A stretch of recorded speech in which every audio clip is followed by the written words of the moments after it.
بلوچستان کے ضلع چمن اور قلعہ سیف اللہ کے مختلف علاقوں میں زلزلے کے جھٹکے محسوس کیے گئے۔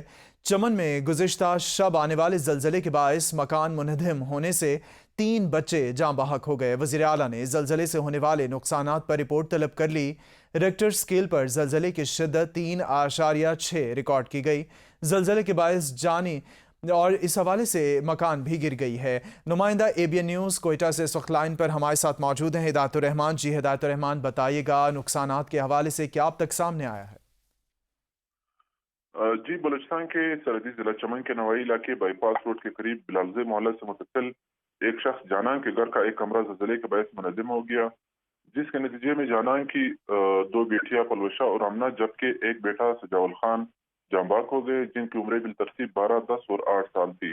اس حادثے میں مارچ میں 3 افراد بھی زخمی ہوئے، جنہیں ملبے سے نکال کر سول اسپتال چمن لانے کے بعد خاتون کو مزید علاج کے لیے کوئٹہ ریفر کر دیا گیا ہے، جبکہ شہید بچے جو ہے وہ لواحقین کے حوالے کر دیے گئے۔ اسی طرح کلٹاکی مولا واجد میں بھی ایک کمرے کی دیوار گر گئی، جس میں خوش قسمتی سے جانی نقصان نہیں ہوا۔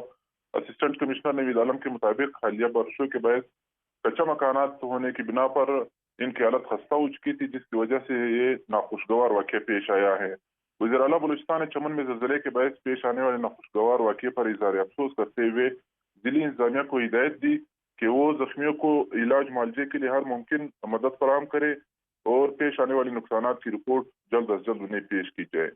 جی، رپورٹ جلد از جلد پیش کی جائے۔ ایک شخص جاناں کا گھر بھی گر گیا۔ ہدایت الرحمان، آپ ہمیں تفصیلات سے اپڈیٹ کر رہے تھے۔